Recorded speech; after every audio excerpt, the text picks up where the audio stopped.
ओम नमो भगवते वासुदेवाय नमः। प्रेम से बोलो बृहस्पति भगवान की जय। नमस्कार दोस्तों, आपका हमारे YouTube चैनल धार्मिक कथाएं और कहानियां में स्वागत है। आज मैं आपको बृहस्पतिवार व्रत की संपूर्ण कथा सुनाऊंगी। अगर आपको यह कथा अच्छी लगी तो आप वीडियो को लाइक, सब्सक्राइब और शेयर ज़रूर कीजिएगा। आइए सुनते हैं बृहस्पतिवार व्रत की कथा। बहुत समय पहले की बात है। भारत में एक राजा राज्य करता था। वह अति प्रतापी एवं दानी था। वह प्रतिदिन मंदिर में भगवत दर्शन करने जाता था और गुरु और ब्राह्मण की सेवा भी किया करता था। उसके द्वार से कोई भी याचक निराश नहीं लौटता था। वह प्रत्येक गुरुवार को व्रत रखता और पूजन करता था। हर दिन गरीबों की मदद करता था, परंतु यह बातें उसकी रानी को पसंद नहीं थी। वह ना तो व्रत करती थी और ना किसी को एक भी पैसा दान के रूप में देती थी। वह राजा को भी ऐसा करने से रोकती थी। एक समय की बात है, जब राजा शिकार खेलने वन में गए। महल में सिर्फ रानी और दासी थी। उस समय गुरु बृहस्पति साधु का रूप धारण कर राजा के दरवाजे पर भिक्षा मांगने आए। साधु ने रानी से भिक्षा मांगी तो वह कहने लगी, हे साधु महाराज, मैं इस दान्य पुण्य से तंग आ गई हूँ। इस काम के लिए तो मेरे पति देव ही बहुत हैं। अब आप ऐसा करो कि सारा धन नष्ट हो जाए तथा मैं आराम से रह सकूं। साधु का वेश रखे बृहस्पति देव ने कहा, हे देवी, तुम अति विचित्र हो। संतान और धन से कोई दुखी नहीं होता, सभी इसे चाहते हैं। पापी भी पुत्र और धन की इच्छा करता है। अगर तुम्हारे पास धन बहुत है तो भूखे मनुष्यों को भोजन कराओ, ब्राह्मणों को दान दो, प्याऊ लगवाओ, धर्मशालाएं बनवाओ, कुएं, तालाब, बावड़ी, बाग बगीचे आदि बनवाओ तथा निर्धनों की कुंवारी कन्याओं का विवाह करवाओ। साथ ही यज्ञ आदि करो। इस प्रकार के कर्मों से आपके कुल का एवं आपका नाम लोक परलोक में प्रसिद्ध होगा एवं स्वर्ग की प्राप्ति होगी। किंतु वह मूर्ख रानी साधु की इन बातों से खुश नहीं हुई। वह बोली, हे साधु महाराज, मुझे ऐसी संपत्ति की आवश्यकता नहीं जो मेरे काम न आए तथा जिसको मैं अन्य लोगों को दान कर दूं, जिसको रखने और संभालने में ही मेरा सारा समय नष्ट हो जाए। साधु ने रानी को समझाने का बहुत ही प्रयत्न किया, परंतु रानी अपनी बात पर अडिग रही। तब साधु ने कहा, हे देवी, यदि तुम्हारी ऐसी ही इच्छा है तो जैसा मैं तुम्हें बताता हूँ तुम वैसे ही करना। बृहस्पतिवार के दिन घर को गोबर से लीपना, अपने केशों को पीली मिट्टी से धोना, केशों को धोते समय स्नान करना, राजा से कहना कि वह भी हजामत करवाए, भोजन में मांस मदिरा खाना, कपड़े धोबी के यहाँ धुलने डालना। इस तरह 7 बृहस्पतिवार निरंतर करने से तुम्हारा सब धन नष्ट हो जाएगा। ऐसा कहकर साधु रूपी बृहस्पति देव अंतर्ध्यान हो गए। रानी ने साधु के कहे अनुसार ही 7 बृहस्पतिवार वैसे ही करने का विचार किया। साधु के बताए अनुसार करते हुए उसे केवल 3 बृहस्पतिवार ही बीते थे कि उसकी समस्त धन संपत्ति नष्ट हो गई। कहे अनुसार ही करने से भरपेट भोजन के लिए भी दोनों समय परिवार तरसने लगा तथा सांसारिक भोगों से दुखी रहने लगा। इस प्रकार के अभावग्रस्त जीवन से तंग आकर एक बार राजा रानी से कहने लगा कि हे रानी, तुम यहाँ पर रहो, मैं दूसरे देश को जाता हूँ, क्योंकि यहाँ पर मुझे सभी मनुष्य जानते हैं, इसीलिए मैं यहाँ कोई कार्य नहीं कर सकता। देश चोरी परदेश भीख के समान है। ऐसा कहकर राजा परदेश चला गया। वहाँ जंगल में लकड़ी काट कर लाता और उन्हें शहर में बेचकर जीवन यापन करने लगा। राजा के जाने के पश्चात इधर उसके बिना रानी और दासी दुखी रहने लगी। किसी दिन भोजन मिलता तो किसी दिन जल पीकर ही रहना पड़ता। एक समय रानी और दासी को 7 दिन बिना भोजन के व्यतीत हो गए। तो रानी अपनी दासी से बोली, हे दासी, यहाँ समीप के ही नगर में मेरी बहन रहती है जो बहुत धनवान है। तू उसके पास जा और वहाँ से 5 सेर भेजर मांग कर लिया, जिससे कुछ समय के लिए गुजर बसर हो जाएगी। दासी उसकी बहन के पास गई। बृहस्पतिवार का दिन था। रानी की बहन उस समय ध्यान मग्न होकर पूजा कर रही थी। दासी ने रानी की बहन से कहा, हे रानी, मुझे आपके पास आपकी बहन ने भेजा है, मुझे 5 सेर भेजर दे दो।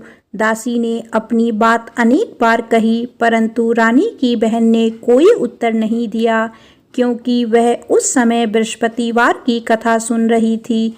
रानी की बहन से जब दासी को कोई अपेक्षित उत्तर नहीं मिला तो वह अति दुखी हुई। उसे क्रोध भी आया। लौटकर वह रानी से बोली, हे रानी, आपकी बहन बहुत धनी स्त्री है, परंतु वह अति घमंडी भी है। वह छोटे लोगों से बात भी नहीं करती। 5 सेर भेजर देने के लिए मैंने उससे बहुत बार कहा, परंतु उसने कोई उत्तर नहीं दिया। इस प्रकार मुझे निराश एवं खाली हाथ लौटना पड़ा। रानी बोली, हे दासी, इसमें मेरी बहन की किसी प्रकार का कोई दोष नहीं है। जब बुरे दिन आते हैं तब कोई सहारा नहीं देता, अपने पराये हो जाते हैं। अच्छे बुरे का ज्ञान विपत्ति में ही होता है। जो ईश्वर की इच्छा होगी वही होगा। यह सब हमारी भाग्य का दोष है। उधर पूजा समाप्त होने के पश्चात रानी की बहन ने सोचा कि मेरी बहन की दासी आई थी, परंतु मैंने उसे कोई उत्तर नहीं दिया। इससे वह बहुत दुखी हुई होगी।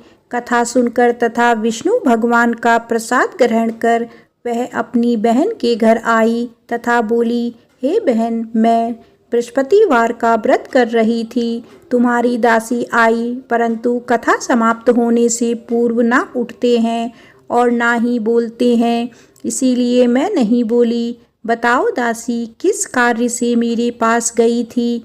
रानी बोली, बहन, हमारे घर अनाज नहीं था तथा राजा परदेश गए हुए हैं। वैसे तुमसे कोई बात छिपी नहीं है, इस कारण मैंने दासी को तुम्हारे पास 5 सेर भेजर लेने के लिए भेजा था। इस पर रानी की बहन बोली, हे बहन, बृहस्पति भगवान सबको मनवांछित फल देते हैं। देखो, शायद तुम्हारे घर में किसी कोने में अनाज रखा हो। यह सुनकर रानी की बहन की बातें से विस्मित होकर दासी घर के अंदर गई तो वहाँ उसे एक घड़ा भेजर का भरा मिला। उसे बड़ा ही आश्चर्य हुआ, क्योंकि उसके अनुसार घर का एक एक बर्तन अन्न से खाली था। उसने बाहर आकर रानी को सारा वृत्तांत सुनाया। दासी अपनी रानी से कहने लगी, हे रानी, देखो, वैसे भी हमको जब अन्न नहीं मिलता तो वह भी व्रत समान ही है। अगर इनसे व्रत की विधि तथा कथा पूछ ली जाए तो बृहस्पतिवार का व्रत हम भी किया करेंगे। और फिर दासी के कहने पर रानी ने अपनी बहन से बृहस्पतिवार व्रत पूजन विधि एवं नियमों के बारे में विस्तार से पूछा। उन्होंने बताया, जो बृहस्पतिवार के व्रत में चने की दाल और मुनक्का से विष्णु भगवान का केले की जड़ में पूजन कर दीपक जलाता है, पीला भोजन करता है, पीले वस्त्र धारण करता है तथा प्रेम पूर्वक बृहस्पति भगवान की कथा सुनता है, इस प्रकार करने से गुरु भगवान उस भक्त से प्रसन्न होते हैं, धन, अन्न, पुत्र देते हैं, मनवांछित मनोकामना पूर्ण करते हैं। व्रत एवं पूजन की विधि बताकर रानी की बहन अपने घर लौट गई। तत्पश्चात रानी और दासी दोनों ने निश्चय किया कि बृहस्पति देव भगवान का व्रत एवं पूजन जरूर करेंगे। 7 दिन पश्चात जब बृहस्पतिवार आया तो दोनों ने व्रत रखा। दासी घुड़साल में जाकर चना और गुड़ बीन लाई और उसकी दाल बनाकर केले की जड़ में विष्णु भगवान का पूजन किया। अब भोजन पीला कहाँ से आए, यह सोचकर दोनों बड़ी दुखी हुई। परंतु उन्होंने व्रत किया था, इसीलिए बृहस्पति भगवान उनसे प्रसन्न थे। एक साधारण व्यक्ति के रूप में वे 2 थालों में सुंदर पीला भोजन लेकर आए और दासी को देकर बोले, हे दासी, यह भोजन तुम्हारे और रानी के लिए है, तुम दोनों ही इसे ग्रहण करना। दासी भोजन पाकर अति प्रसन्न हुई और रानी से बोली, हे रानी, भोजन कर लो। रानी को भोजन के विषय में कुछ पता नहीं था, इसीलिए वह दासी से बोली, जा तू ही भोजन कर, क्यों तू व्यर्थ में हमारी हंसी उड़ाती है। दासी बोली, हे रानी, एक व्यक्ति भोजन दे गया है। रानी बोली, वह भोजन तेरे लिए ही दे गया है, इसीलिए तू ही भोजन कर। दासी ने कहा, हे रानी, वह व्यक्ति हम दोनों के लिए ही 2 थालों में भोजन देकर गया है, अतः मैं और आप दोनों ही साथ साथ भोजन करेंगी। दोनों ने गुरु भगवान का धन्यवाद एवं नमस्कार कर भोजन आरंभ किया। इसके बाद से दोनों प्रत्येक बृहस्पतिवार को गुरु भगवान का व्रत और पूजन करने लगी। बृहस्पति भगवान की कृपा से उन दोनों की भोजन एवं धन की कमी दूर हो गई, परंतु रानी फिर पुनः पहली प्रकार से आलस करने लगी। तब दासी ने कहा, हे रानी, आप पहले भी इसी प्रकार आलस्य करती थी, आपको धन संभालने एवं दान देने में कष्ट होता था, इसी कारण सभी धन नष्ट हो गया और हमारी ऐसी दुर्दशा हो गई। अब गुरु भगवान की कृपा से धन मिला है तो आपको फिर आलस हो रहा है। बड़े कष्टों के बाद आपने यह धन पाया है, इसीलिए आपको दान पुण्य करना चाहिए। भूखे मनुष्यों को भोजन कराओ, ब्राह्मणों को दान दो, प्याऊ लगवाओ, कुआं, तालाब, बावड़ी आदि का निर्माण कराओ, कुंवारी कन्याओं का विवाह करवाओ, मंदिर पाठशाला बनाकर दान दो, धन को शुभ कार्यों में खर्च करो, जिससे आपके कुल का सम्मान बढ़े तथा आपको स्वर्ग प्राप्त हो एवं आपके पितृ प्रसन्न हो।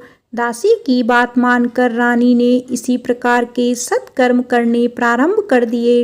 इस प्रकार करने से उसका काफी यश फैलने लगा। कुछ दिनों के बाद एक दिन रानी और दासी आपस में विचार करने लगी कि ना जाने राजा किस दशा में होंगे, उनकी कोई खबर नहीं है। रानी राजा की कोई खबर ना पाकर उदास रहने लगी।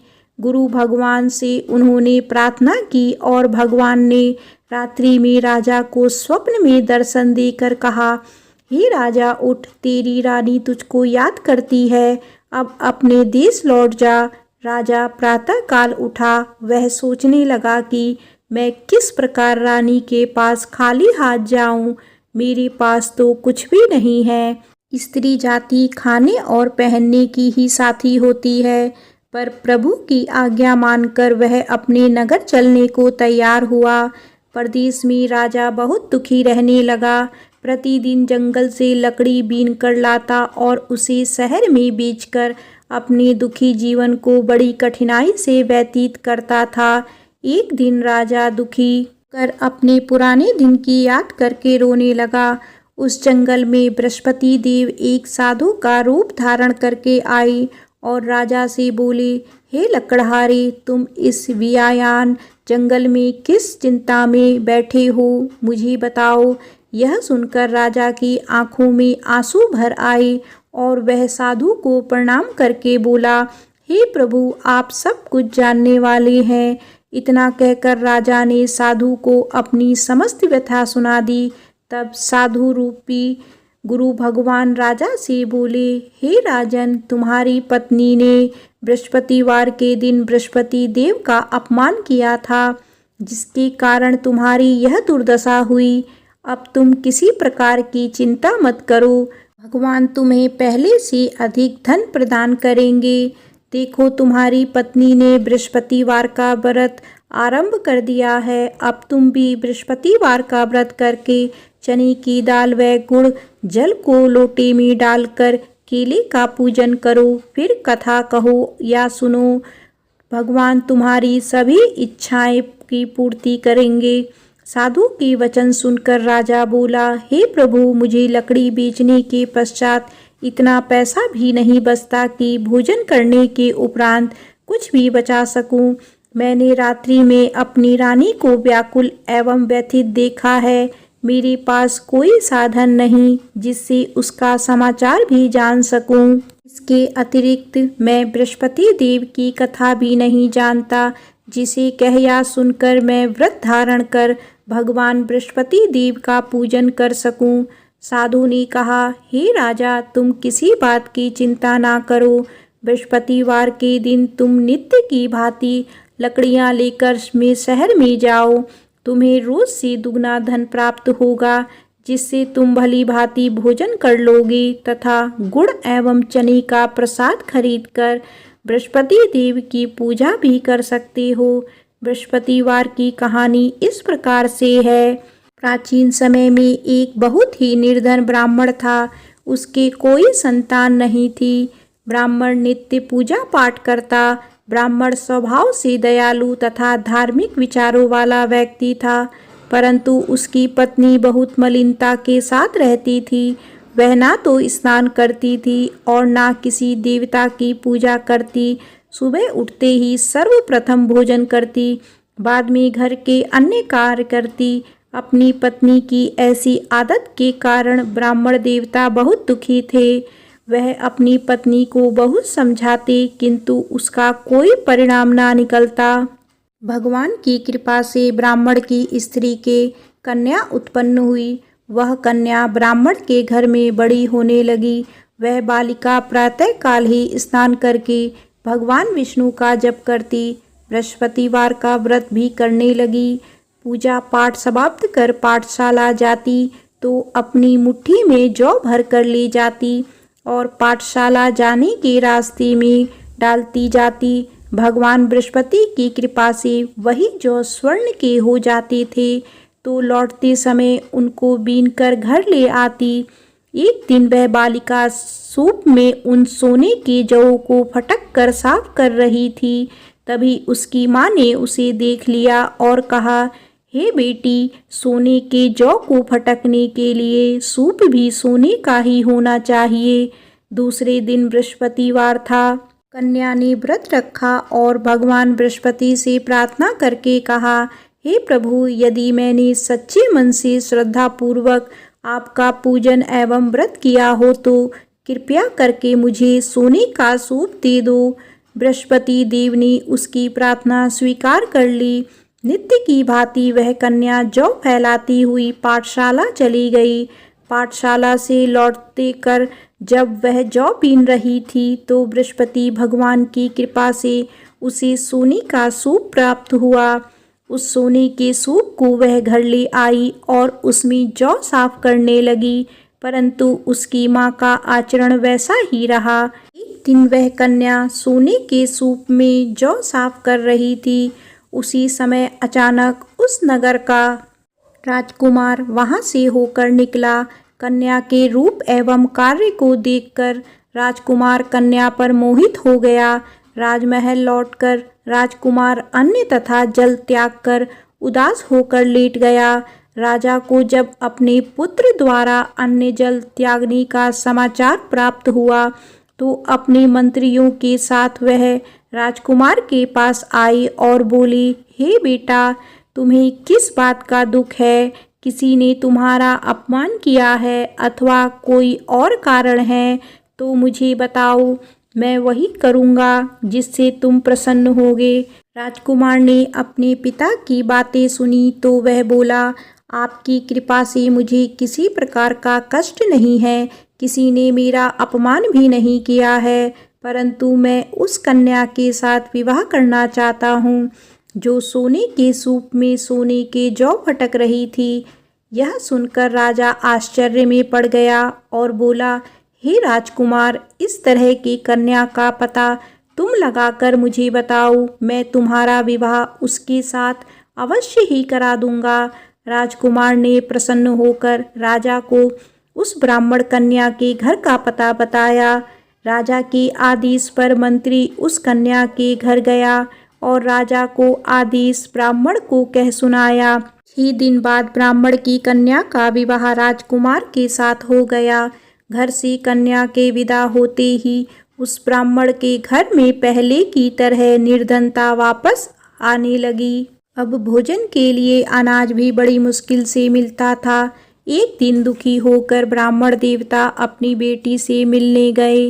बेटी पिता की ऐसी अवस्था को देखकर अत्यंत दुखी हुई और उसने अपनी माँ का समाचार पूछा। ब्राह्मण ने पुत्री को सभी हाल कह सुनाया। पुत्री ने अपने पिता को बहुत सा धन देकर विदा कर दिया। इस प्रकार ब्राह्मण का कुछ समय सुखपूर्वक व्यतीत हुआ, लेकिन धन समाप्त होने के बाद स्थिति पूर्ववत हो गई। ब्राह्मण फिर अपनी पुत्री के यहाँ गया और उससे सभी हाल कह सुनाया। पुत्री बोली, हे पिताजी, आप अपने साथ माताजी को यहाँ लिया लाओ। मैं उन्हें वह विधि बता दूंगी जिससे दरिद्रता दूर हो जाएगी। ब्राह्मण देवता अपनी पत्नी को साथ लेकर अपनी पुत्री के पास राजमहल पहुँचे तो पुत्री अपनी माँ को समझाने लगी, हे माँ, तुम सुबह उठकर सर्वप्रथम स्नान आदि करके भगवान विष्णु का पूजन किया करो तो सब निर्धनता दूर हो जाएगी। तो उसकी माँ ने उसकी एक ना मानी। वह सुबह उठकर सर्वप्रथम अपनी पुत्री के घर में बचा जूठन खा लेती थी। एक दिन उसकी बेटी को अपनी माँ पर बहुत गुस्सा आया। उसने उस रात को कोठरी में खाने का सारा सामान निकालकर अपनी माँ को उसमें बंद कर दिया। प्रातः कोठरी से अपनी माँ को निकालकर तथा स्नान आदि कराकर पूजा पाठ करवाया तो उसकी माँ की बुद्धि ठीक हो गई। इसके बाद वह प्रतिदिन पूजा पाठ करती और प्रत्येक बृहस्पतिवार को व्रत भी रखने लगी। इस व्रत के प्रभाव से उसकी माँ भी अत्यंत धनवान तथा पुत्रीवती हो गई और बृहस्पति देवता की कृपा से वृद्धावस्था में मृत्यु को प्राप्त कर स्वर्ग को गई। वह ब्राह्मण भी सुखपूर्वक इस लोक का सुख भोग कर स्वर्ग को प्राप्त हुआ। इस प्रकार कहानी कहकर साधु देवता वहाँ से अंतर्ध्यान हो गए। धीरे धीरे 6 दिन का समय बीत गया तथा बृहस्पतिवार का दिन आ गया। लकड़हारा रूपी राजा जंगल से लकड़ी काटकर किसी शहर में बेचने गया। आज उसे और उस दिनों से अधिक धन मिला। राजा ने चना, गुड़ आदि लाकर भगवान विष्णु का पूजन किया तथा बृहस्पतिवार का व्रत किया। उस दिन से उसके सभी कष्ट दूर हो गए, परंतु अगले बृहस्पतिवार को वह व्रत करना भूल गया। इसी कारण बृहस्पति भगवान उससे रुष्ट हो गए। उस दिन उस नगर के राजा ने विशाल यज्ञ का आयोजन किया तथा अपने समस्त राज्य में घोषणा करवा दी कि कोई भी मनुष्य अपने घर में भोजन ना बनाए और आग भी ना जलाए। सब लोग मेरे यहाँ भोजन करने आए। इस आज्ञा को जो नहीं मानेगा उसको सूली पर लटका दिया जाएगा। राजा की आज्ञानुसार राज्य के सभी निवासी राजा के भोज में सम्मिलित होने गए, परंतु लकड़हारा कुछ विलंब से पहुंचा। इसीलिए राजा उसको भोजन कराने अपने साथ महल में ले गए। जब राजा लकड़हारे को भोजन करा रहे थे तो रानी की दृष्टि उस खूंटी पर पड़ी जिस पर उसका नौलखा हार लटका हुआ था। उसे खूंटी पर हार लटका दिखाई नहीं दिया।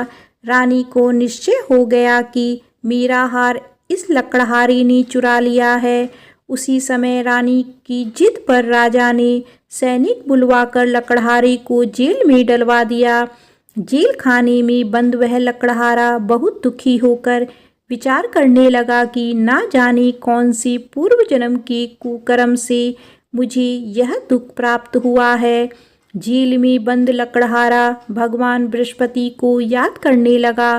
तत्काल बृहस्पति देव साधु के रूप में प्रकट हो गए और उसकी दशा देखकर कहने लगे, अरे मूर्ख, तूने बृहस्पतिवार को बृहस्पति देव की कथा एवं व्रत करना भूल गया, इसी कारण तुझे यह दुख प्राप्त हुआ है। अब किसी प्रकार की चिंता मत कर। बृहस्पतिवार के दिन जेल खाने के दरवाजे पर तुझे 50 पैसे पड़े मिलेंगे। तुम उन पैसों से प्रसाद मंगाना, भगवान बृहस्पति का पूजन एवं कथा कहना, कथा का प्रसाद स्वयं भी ग्रहण करना तथा दूसरों को भी कराना।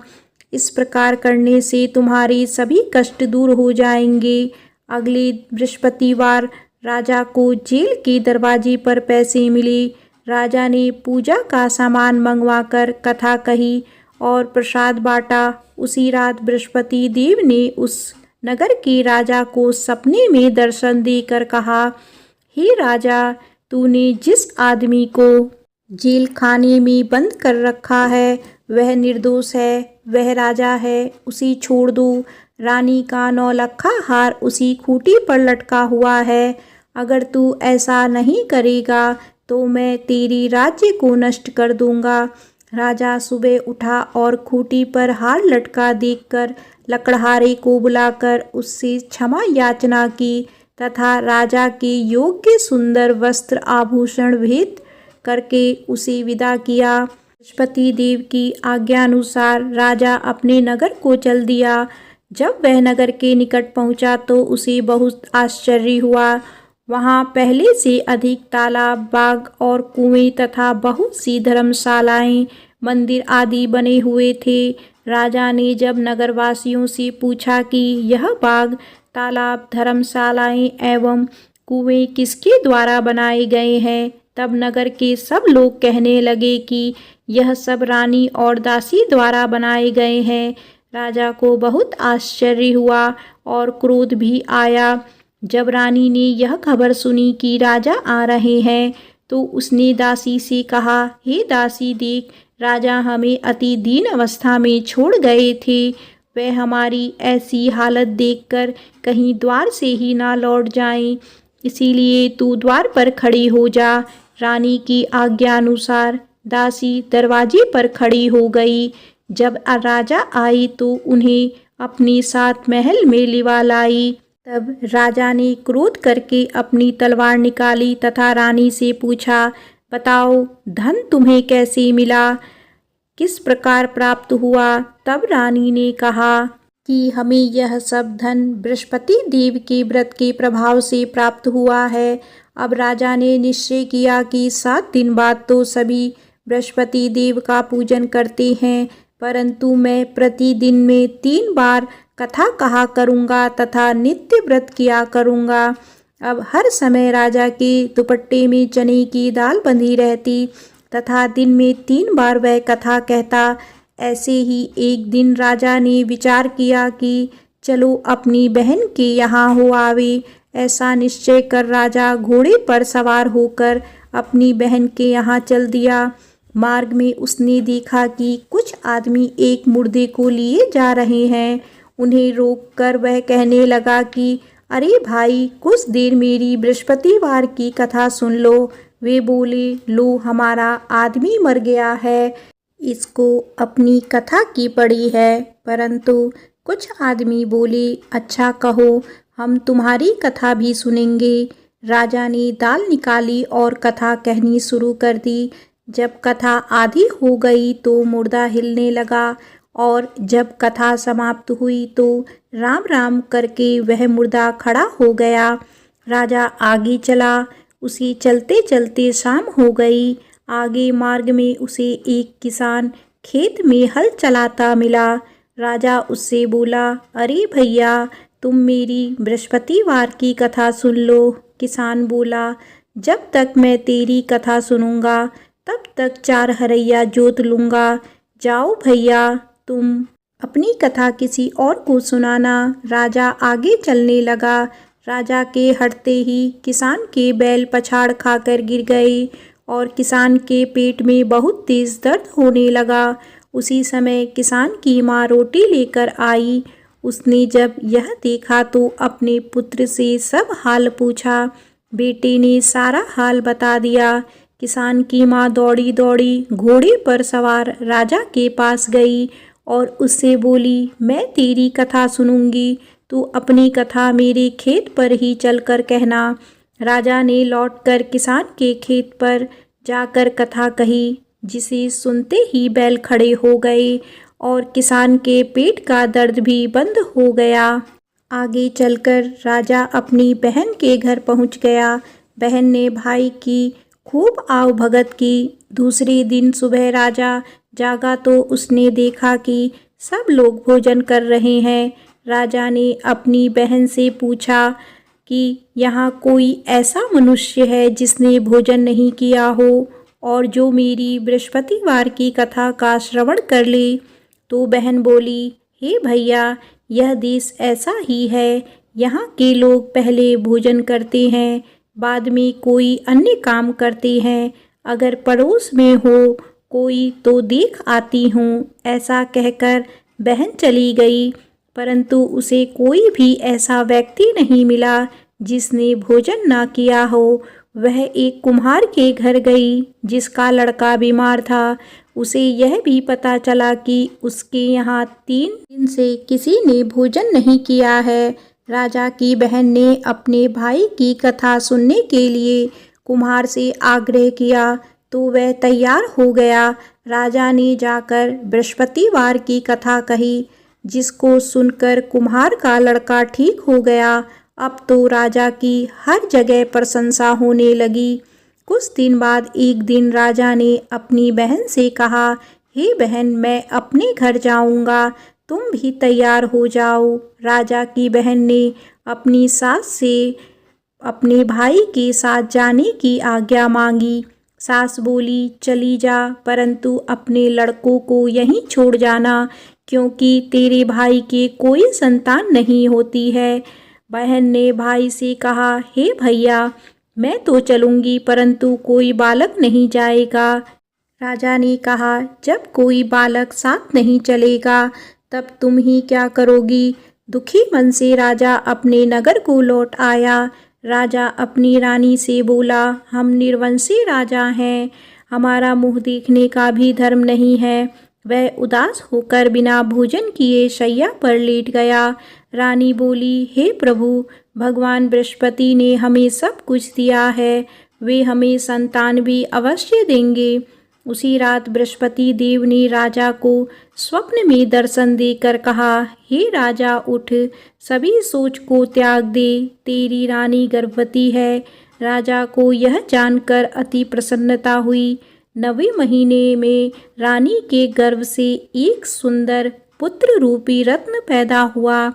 तब राजा बोला, हे रानी, स्त्री बिना भोजन के रह सकती है, परंतु बिना कहे नहीं रह सकती। जब मेरी बहन आए तो तुम उससे कुछ मत कहना। रानी ने हाँ कर दी। जब राजा की बहन ने यह शुभ समाचार सुना तो वह अति प्रसन्न हुई तथा बधाई लेकर अपने भाई के यहाँ आई।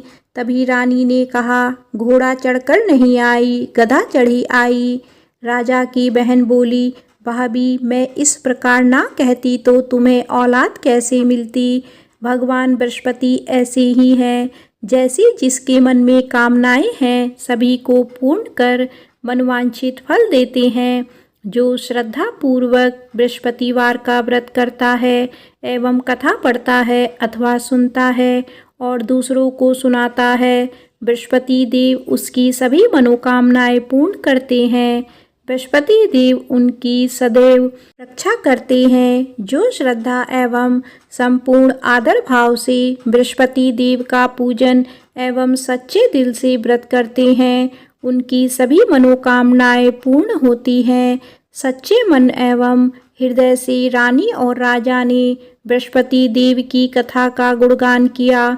उनकी सभी इच्छाएं बृहस्पति देव ने पूरी की। इसीलिए सबको कथा कहने अथवा सुनने के बाद बृहस्पति भगवान का प्रसाद ग्रहण करना चाहिए तथा सच्चे मन एवं भावना से भगवान बृहस्पति का ध्यान करते हुए सदा उनकी जय जयकार करनी चाहिए। बोलिए बृहस्पति भगवान की जय।